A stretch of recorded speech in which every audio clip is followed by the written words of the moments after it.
The morning sun spilled through the glass kitchen windows, painting everything golden. The marble counters, the white cabinets, even the family portraits that lined the walls. From the outside, everything looked picture perfect, but perfection, as Claire would soon learn, was often just a mask. Claire Anderson was 18, bright-eyed and full of dreams. She was packing for her first semester of college, pre-law, a major she'd chosen mostly to make her mom proud. Her mother, Elaine, was everything Claire aspired to be. Graceful, confident, and impossibly composed. And then there was Richard, Claire's stepdad. To everyone else, Richard was a hero, a retired firefighter. He had saved lives. The kind of man who got standing ovations at charity events, the kind who smiled humbly whenever someone thanked him. He was adored by neighbors, praised by friends, and loved deeply by Elaine. But for Claire, there was always something about him that didn't sit right. Sweetheart, you packed your camera? Yeah, Mom, I'm almost done. Good. College will be good for you. A fresh start. Thanks. I'll call you when I reach campus. Do that, he said with a faint smile, but his tone wasn't warm. It was a reminder, like an order wrapped in politeness. You two, always so serious. Relax. It's a happy day. Later that evening, after dinner, Claire went up to her room to double-check her luggage. The house was quiet, except for the low hum of the refrigerator. She sat on her bed, scrolling through old photos on her phone, pictures from her childhood before Richard came into their lives. Her father had died when she was 9. A car crash. She barely remembered his face now, only the sound of his laugh and how he used to lift her up to touch the stars painted on her ceiling. When Richard married Elaine, 3 years later, Claire had tried to like him. He was kind at first, buying her birthday gifts, helping with homework, pretending to care. But over time, that kindness turned into control. He monitored what she wore, who she talked to, even her curfew. Richard, on screen. Discipline builds character, he'd always say. But to Claire it felt like surveillance. That night, unable to sleep, she crept downstairs to grab a glass of water. She paused when she heard voices from the living room. Elaine's voice, soft, affectionate. Richard's, colder, firm. Richard, she's leaving for college. You have to let her live her life. I'm not stopping her. I'm just making sure she doesn't make stupid choices. The world is dangerous. She's not a little girl anymore. A pause. Then Richard's tone shifted. A low growl. Richard, on screen. You think I don't know that? Something about the way he said it made Claire's skin crawl. She froze in the hallway, hidden behind the staircase. Elaine, off screen. Richard, Elaine began, but before she could finish, he interrupted. Richard, off screen. Enough, Elaine. Go to bed. The silence that followed was thick, tense, like the air before a storm. Claire tiptoed back upstairs, heart pounding. The next morning, she left for college. Her mother hugged her tightly, tears streaming down her cheeks. Richard stood behind her, smiling faintly, arms crossed. Study hard, and remember what I told you. I will, Claire replied, forcing a small smile. When she got into the cab, she glanced back one last time. Her mother waved. Richard just stood still, his eyes fixed on her, unblinking, watching. 2 months later. College was supposed to be a new beginning, and at first, it was. Claire made new friends, joined a photography club, and even started dating a guy named Liam. Kind, funny, the exact opposite of Richard. But then strange things started happening. Someone kept calling her in the middle of the night. The number was blocked. Sometimes she'd see a black SUV parked outside her dorm, engine running, lights off. And one evening, she received a package. No sender, no note, just a single flash drive inside. Her hands shook as she plugged it into her laptop. There was only one video file. She clicked play. The footage showed her college dorm hallway, recorded from a security camera. Then, suddenly, the screen zoomed in on her door. And standing right outside it was Richard. He was wearing a dark coat, his face half hidden under a cap, staring straight into the camera, as if he knew she'd be watching. Claire gasped, yanking the flash drive out and throwing it across the room. Her breath came in quick, panicked bursts. "What the hell is going on?" she whispered. She called her mom immediately. No answer. She texted. No reply. Hours passed before Elaine finally called back. Sweetheart. Sorry, I was at a charity gala with Richard. Is everything okay? Mom, did Richard come here? To my dorm? There was a pause. Then Elaine laughed softly. Oh, honey, of course not. He's been with me all week.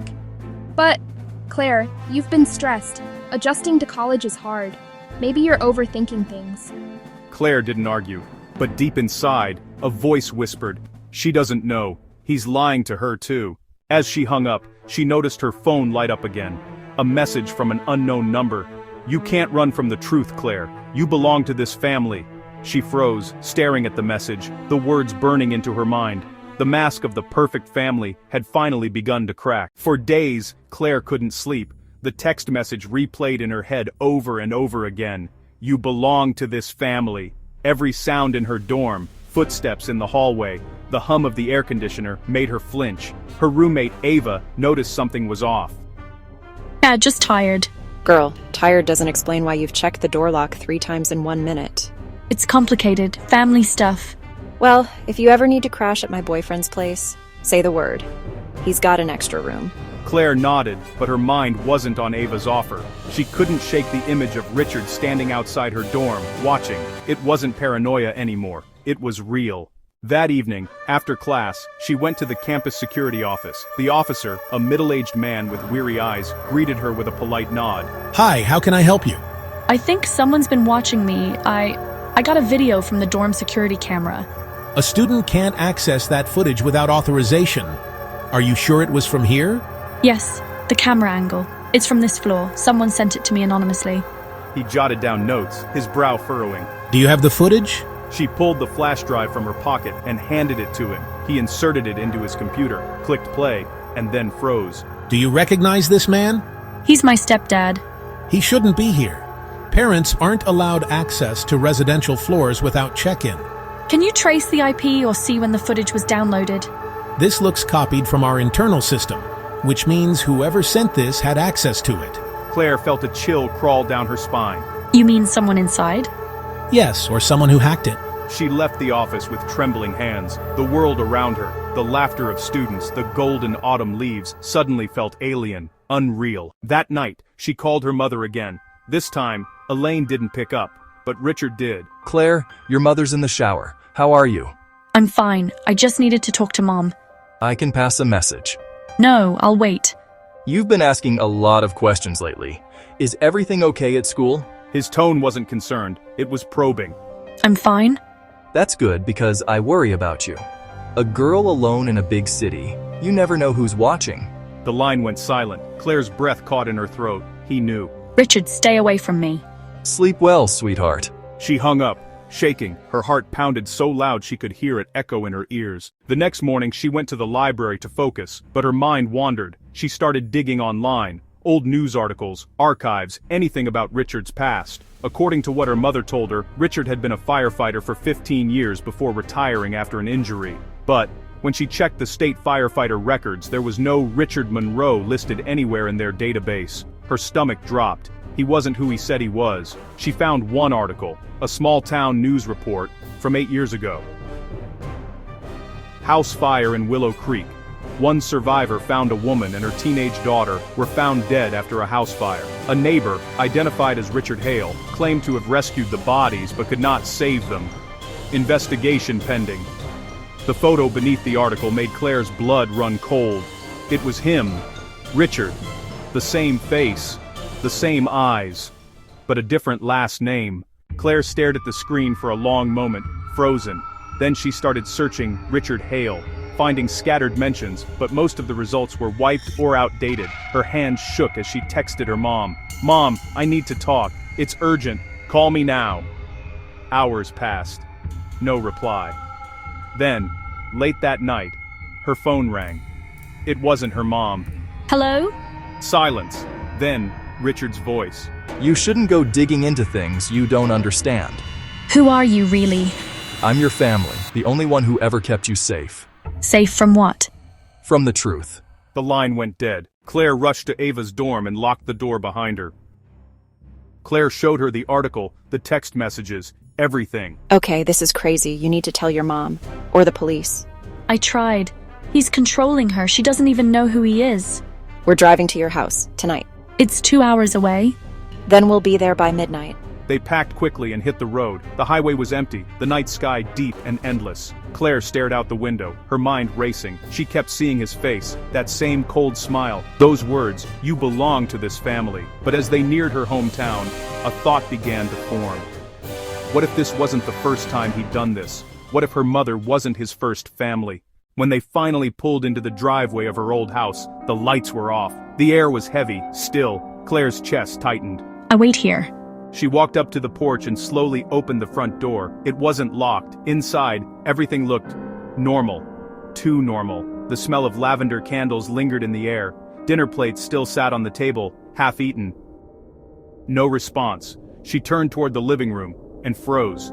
On the coffee table sat a single photograph, face down. She picked it up. It was a picture of her, sleeping. The angle, from inside her dorm.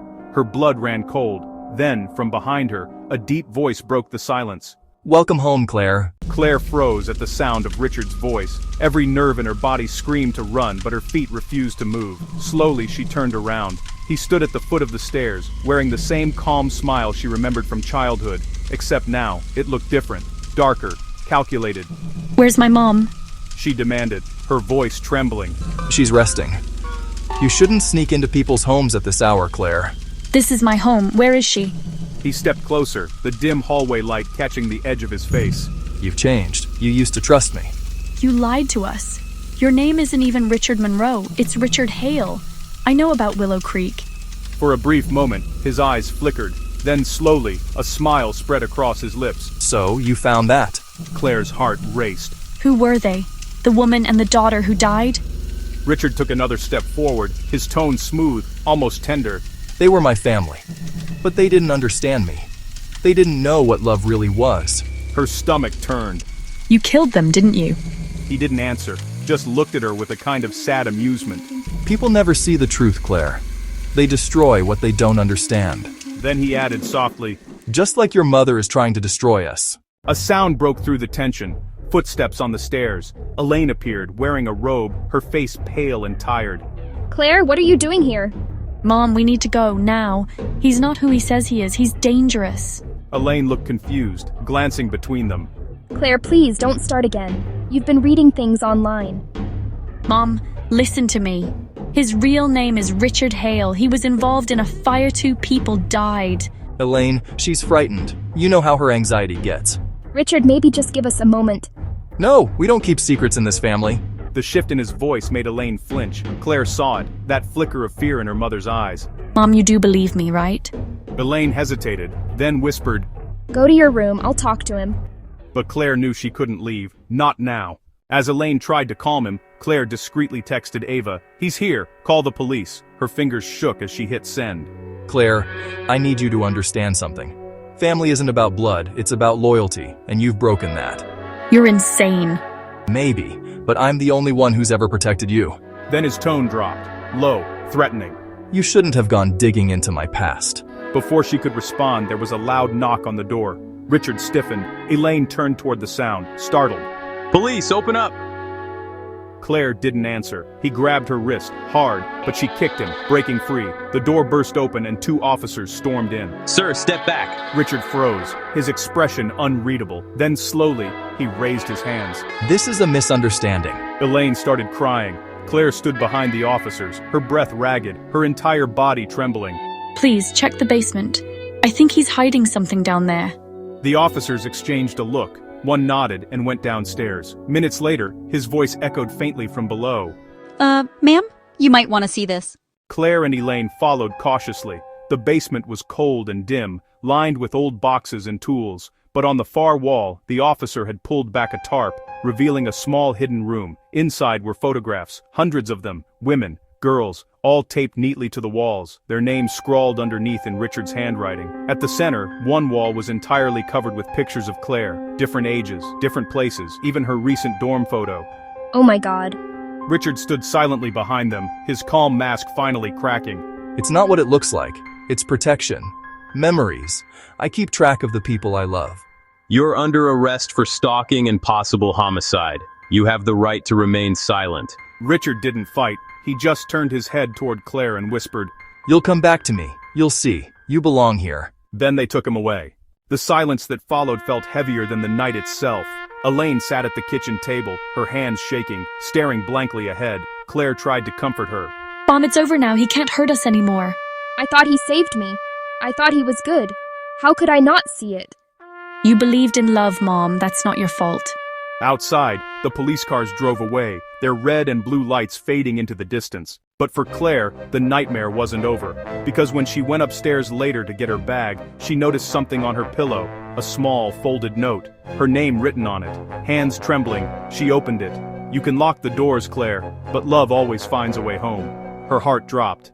He'd left it after the police arrived. The soft hum of the train filled the silence as Claire leaned her forehead against the window, watching the city blur by. New York was behind her now. Ahead lay Seattle, a fresh start, miles away from the nightmares she was desperate to forget. It had been 6 months since that night. 6 months since the police had taken Richard away, since the basement full of photographs, since the note that had stolen her sleep for weeks. Richard Hale, or Richard Monroe, as he had called himself, had been charged with multiple counts of fraud, stalking, and suspected homicide. But even with him behind bars, Claire couldn't shake the feeling that he was still close somehow. Watching. Waiting. Claire. Moving there. Starting a new job. Let me guess, you don't sound excited about it. It's complicated. Isn't everything? For the first time in months, she felt her chest loosen just a little. There was something open and easy about him, nothing like Richard's smooth, controlling charm. By the time the train pulled into Seattle, they'd shared coffee, playlists, and stories about bad life choices. "Hey, if you ever want a local to show you around, I'm one text away." I might take you up on that. Her new apartment was small but perfect, a third-floor walk-up overlooking a quiet street filled with bookstores and cafes. She found a job at a design firm downtown and began building a fragile normalcy. She still checked her locks twice, still jolted at every unknown number that called, but she was healing. One evening, after a long day at work, she got a message. "Noah, still alive in the big city? Coffee this weekend?" She hesitated, then typed back, "Yeah, coffee sounds good." The weekend came, and they met at a cafe by the waterfront. It was easy with him, the kind of easy she hadn't felt since before her world fell apart. They started meeting every few days, walking by the bay, laughing about little things. Slowly, carefully, she began to trust again. But the illusion of peace didn't last. One evening when she got home, she noticed something strange. Her apartment door, the one she always double-locked, was slightly ajar. Her heart froze. She stepped inside quietly. Everything looked normal at first glance. The lights were off, the air still. But then she noticed it. Her photo frame on the coffee table, turned face down. She picked it up. Inside was a picture of her and her mom, but written on the glass in black marker were 2 words. "Miss me?" Her phone slipped from her hand. She rushed to call 911, her voice trembling as she reported a break-in. When the police arrived, they found no signs of forced entry. No fingerprints, nothing missing. Just that one message. It could be a prank, one officer said. No, she whispered. It's him. That night, she barely slept. Every creak of the old building made her heart race. Around 3 a.m., her phone buzzed, an unknown number. "You shouldn't have left, Claire." She dropped her phone, panic flooding her chest, her breathing quickened. "You think distance can save you? Love doesn't end with a prison sentence." She wanted to scream. Instead, she called Detective Hughes, the officer who had handled her case. Detective, it's Claire Hale. I'm getting messages again. I think he's found me. There was a pause on the line. Then the detective's voice came, calm but tense. "Claire, that's impossible. Richard Hale escaped custody 3 days ago." But what did you just say? "He overpowered a transport guard on the way to a facility transfer. We've been searching since." Claire pressed a hand to her mouth. The air seemed to vanish from the room. "Stay inside. We're sending a patrol right now." The patrol arrived, checked her apartment, and assured her they'd keep an eye on the area, but sleep was out of the question. Mom, he's out. He might come after us again. Oh God, Claire, you need to leave the city. Come stay with me. I can't. He'll expect that. I'll stay with a friend for a few days. Just promise me you'll lock your doors and... A sound interrupted her, a soft thud at the door. I think someone's here. She moved slowly toward the door, heart pounding, every instinct screaming at her to run. She peeked through the peephole. Nothing, just an envelope on the floor. Her hands trembled as she bent down to pick it up. Inside there was a single photo, taken from a distance. It was her and Noah at the cafe last weekend. On the back, in the same handwriting as before, "You moved on. But I never did." The morning after the envelope arrived, Claire barely managed to function. Every sound made her jump. Every shadow on the wall felt like someone watching her. She called the detective again, but there was still no news. Richard Hale is extremely dangerous. We've circulated his photo across every state border, but he's likely using another name again. Stay alert, and don't trust anyone. That last line stuck with her. Don't trust anyone. For days she kept her curtains closed, avoided late-night walks, and carried pepper spray everywhere she went. But what kept her going was Noah. He had become her calm in the storm, texting her every morning, checking if she was okay. You don't have to go through this alone, Claire. I'm here. Thanks. Just wish things would finally stop following me. They will, I promise. That night, they made plans to meet. She needed something normal, a conversation, a face that wasn't haunted by the past. They agreed to meet at the Pier Cafe at 7 p.m. When Claire arrived, the sun was sinking behind the skyline, painting the water orange and pink. She picked a table near the edge, her fingers tapping nervously on the wooden surface. 7:05 p.m., 7:20 p.m., 7:45 p.m. Noah didn't show. She checked her phone. No messages, no missed calls. She sent one, then another. Hey, are you stuck somewhere? Nothing. By 9 p.m., she decided to go home. Her stomach was heavy with unease, that kind of sick feeling you get when something isn't just late, it's wrong. When she reached her apartment, she froze. The hallway light was flickering. Someone had slipped something under her door again, another envelope. Her heart thundered. She picked it up slowly. Inside was a single Polaroid photo of Noah's car parked outside the same cafe. But the window was cracked, and his phone was left on the seat. Written on the photo in red ink, "You're bad at keeping secrets too." Claire dropped the picture, her pulse racing. She called the police, reporting Noah missing. Within an hour, 2 officers arrived. His apartment's empty, one of them later told her. No signs of struggle, but his phone was indeed found in his car. No fingerprints except his own. "Do you think it's connected to Richard?" she asked desperately. The officer hesitated. "It's possible. But until we find evidence, we can't confirm that." That night, Claire couldn't stay still. Every instinct told her that Noah's disappearance wasn't random. She grabbed her coat and decided to go to his place herself. Noah lived 20 minutes away, in an apartment near the harbor. She'd only been there once, briefly. When she arrived, the door was unlocked. Her breath hitched. She stepped inside slowly, her phone flashlight trembling in her hand. The place was dark, but not messy. Like someone had left in a hurry, not like there had been a fight. On the coffee table was a small wooden box. Inside were letters, photos, and something that made her heart stop. A picture of her, taken from across the street weeks before they had met. No, this can't be. Each photo was labeled Day 1, Day 2, Day 3. There were notes attached. She doesn't trust easily. Start with humor. Gain sympathy. Mention family. Wait for the opening. At the bottom of the box was a note written in a different handwriting. Sharper, crueler. "You did well, Noah." But she was never supposed to find out this soon. Claire stumbled backward, bile rising in her throat. She'd trusted him, opened up to him. And now, she wasn't sure if he was a victim or part of the game. Her phone buzzed suddenly. A new message. "You've always had a weakness for the wrong men." Her vision blurred with tears and fear. "What do you want from me?" "Just what's mine." Then, an image came through. A live feed of Noah, tied to a chair, gagged. A shadow moved behind him. "If you want him back, come home." The screen went dark. Claire collapsed onto the floor, clutching the phone. Home. He meant the old house, the one she'd left behind after Richard's arrest. Her mind raced. It was madness to go there, but she couldn't let another person die because of her. Not again. She packed a flashlight, a kitchen knife, and her phone, leaving within minutes. Rain poured down as she drove, the storm matching the chaos in her chest. As the house came into view, her breath hitched. It was dark, abandoned-looking. The for sale sign was bent, swinging in the wind. She stepped inside. The air was cold, thick with dust and silence. Her flashlight beam swept over familiar walls, the same ones that once held her happiest and darkest memories. Then she heard it.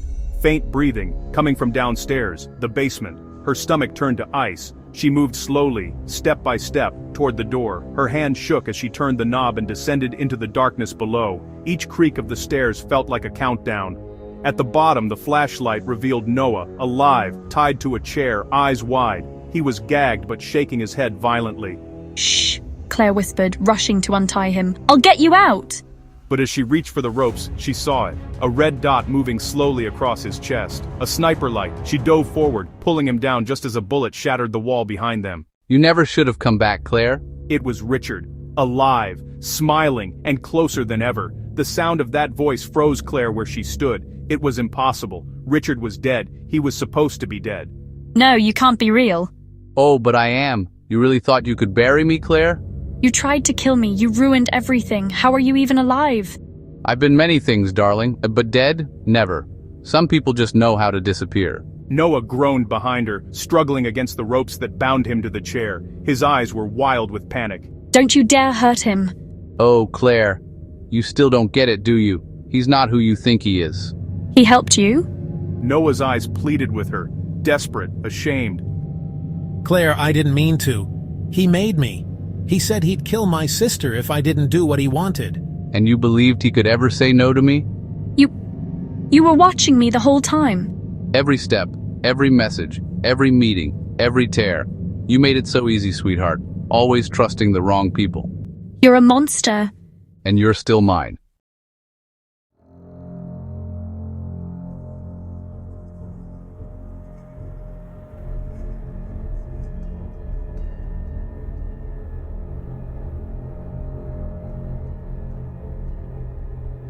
"7 years, Claire. 7 years I waited to finish what you started. You killed them. You destroyed everything I had. I built you. Everything you became, every fear, every sleepless night, that's me. That's what love does when it's broken. Say goodbye to your little savior."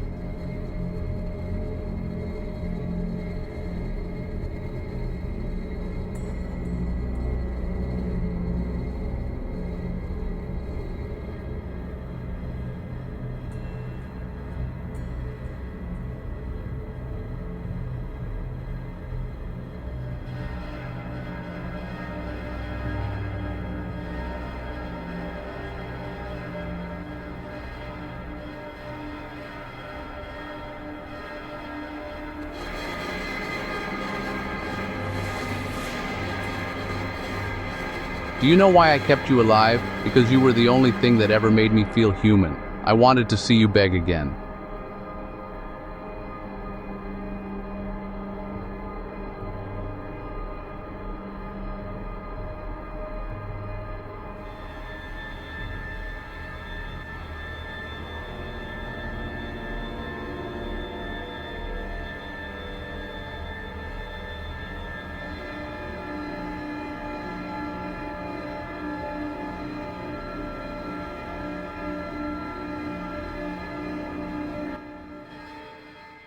Noah.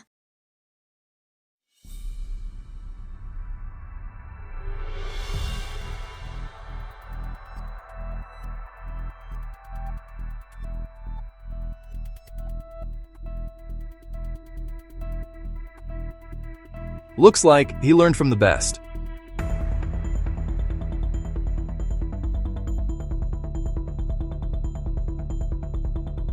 Are you okay? Are you hurt? You lied to me. You worked for him. I know, but I swear I tried to stop him. I thought if I got close enough to you, I could protect you. I didn't want this to happen.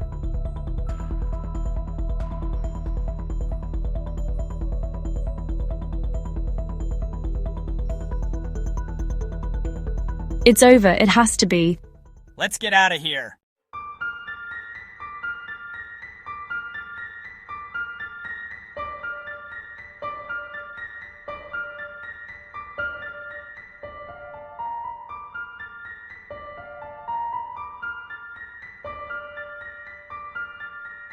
He's dead. It's finally over. You did good, Claire.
Except now, he wasn't.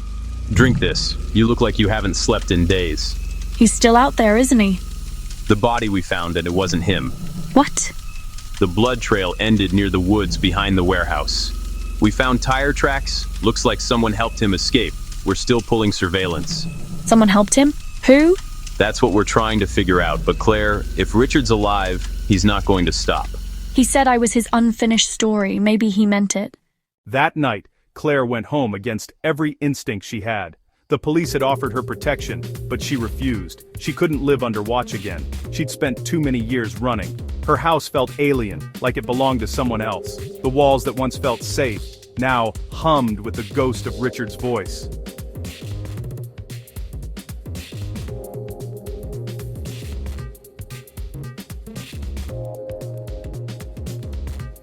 That's when her phone buzzed.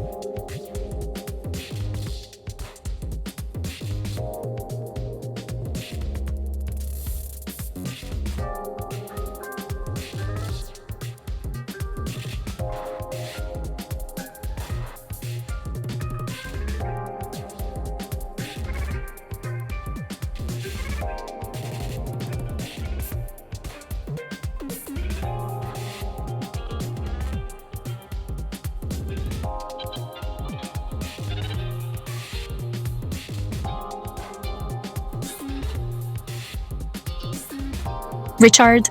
You took everything from me, Claire. So now, I'm going to take everything from you. Piece by piece.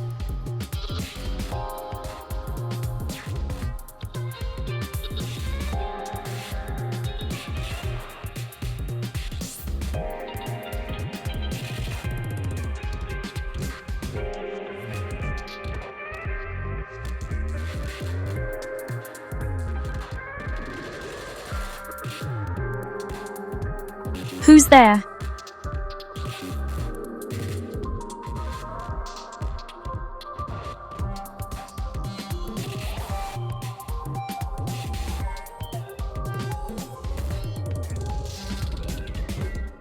Stay back.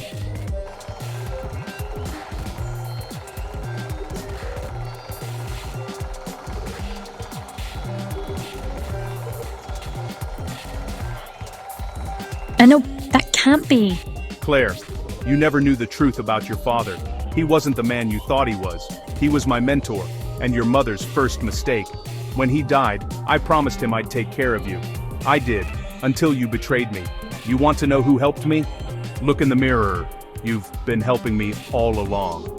He's lying, he's lying.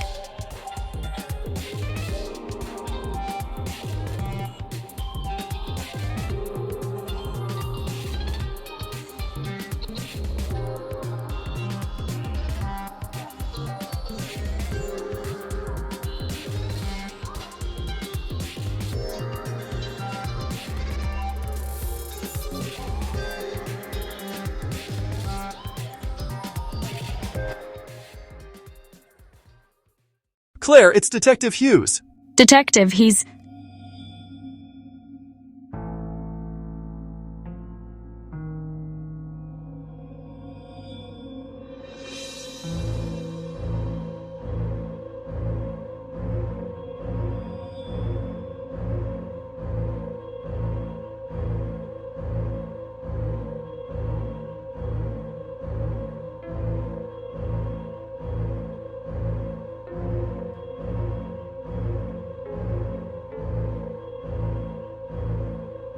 Still too slow, you think you can erase me? You are me.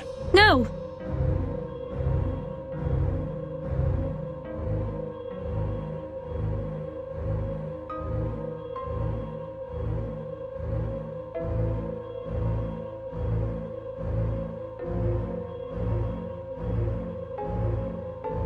You'll never be free, Claire. Not from me. Not from what we did.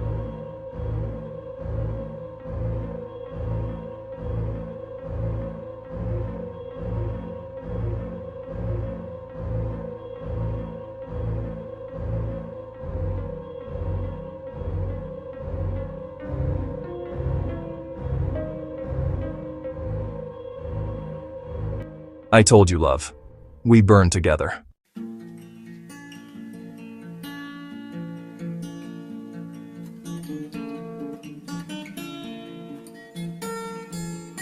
The news reports had called it the Stepdad case, a tale of love and revenge. They said the fire destroyed everything. No body was ever recovered. She told herself he was gone, that she was finally free.